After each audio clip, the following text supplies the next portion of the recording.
Hello friends, I am Apruti. Welcome back to our channel plants space.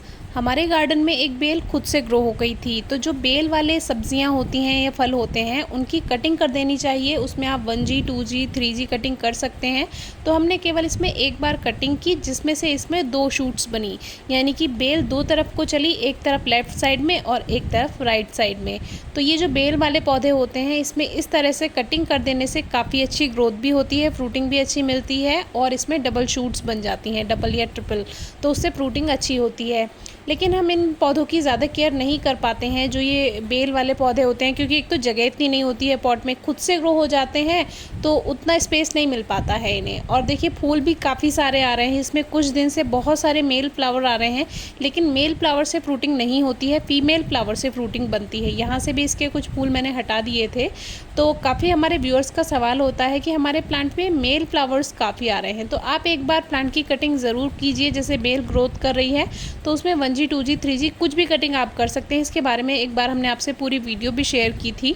तो अभी जो दूसरी तरफ है उसमें तो सारे मेल फ्लावर्स ही हैं, लेकिन जो इधर राइट साइड वाली जो ग्रोथ है उसमें शुरू में नोट पे आपको मेल फ्लावर्स ही दिखेंगे, जो केवल फूल होते हैं। देखिए सारे ये मेल फ्लावर्स हैं, लेकिन 2-3 नोट के बाद इसमें फल बन जाता है, यानी कि जो मेल फ्लावर के बाद जो फीमेल फ्लावर है वो बन जाता है। और फीमेल फ्लावर से ही जो खरबूजे होते हैं या तरबूज होते हैं, लौकी होती है या खीरे होते हैं, ये सभी फीमेल फ्लावर से कुछ इस तरह से बनते हैं। तो ये देखिए एक फीमेल फ्लावर है इसमें, तो ये जिस दिन खिलेगा तो उस दिन इसमें पॉलिनेशन कर देंगे, हैंड पॉलिनेशन कर देंगे। या हमारे गार्डन में तो काफ़ी पॉलिनेटर्स आते हैं, मधुमक्खियाँ भी आती हैं, तितलियाँ भी आती हैं, तो पॉलिनेशन हो ही जाएगा। लेकिन फिर भी हैंड पॉलिनेशन कर देंगे तो इसमें ये कद्दू जो है, जो काशी फल कहीं कहीं कहा जाता है, कहीं कहीं पर कद्दू इसको कहा जाता है, तो ये बनकर तैयार हो जाएगा।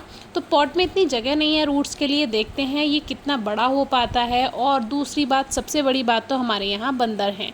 बंदर इसको छोड़ पाते हैं या नहीं, क्योंकि आपने देखा भी कुछ दिन पहले कितना ज़्यादा नुकसान किया।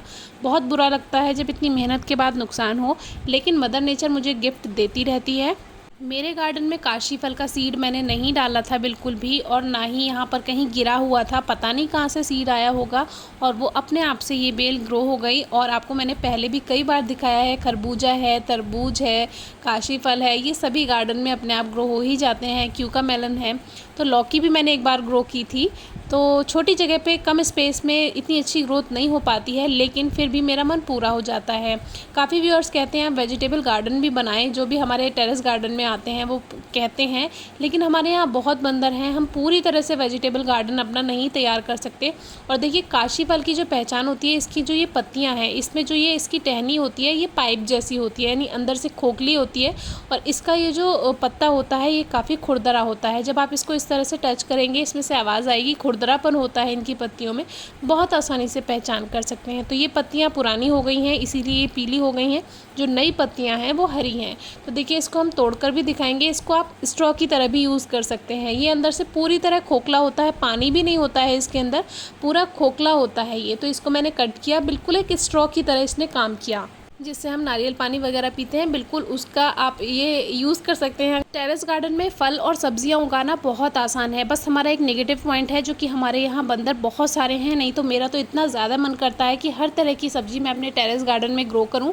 बहुत कम देखभाल में रिजल्ट मिल जाता है। ग्रो बैग में आप ग्रो कर सकते हैं, पॉट्स में भी ग्रो हो जाती हैं। बस खाद का ध्यान रखिए, हर 20 से 25 दिन में मिट्टी की गुड़ाई करके गोबर की खाद या वर्मी कंपोस्ट ज़रूर दीजिए। देसी खाद का ही यूज़ करें तो ज़्यादा अच्छा है। देखिए कुछ इस तरह से ये पूरा स्ट्रॉ का काम करेगा, बिल्कुल खोखला है और बहुत यूज़फुल लगा मुझे ये। बाकी इन जैसी फल सब्जियों को कम से कम 4 घंटे की सीधी धूप, ज़्यादा से ज़्यादा पूरे दिन की धूप दे सकते हैं। हल्की नमी मिट्टी में होनी चाहिए, खाद हमने बताया ही है। आप देखेंगे काशी फल हमें मिल पाता है या नहीं, आगे अपडेट आपसे ज़रूर शेयर करेंगे। Thank you.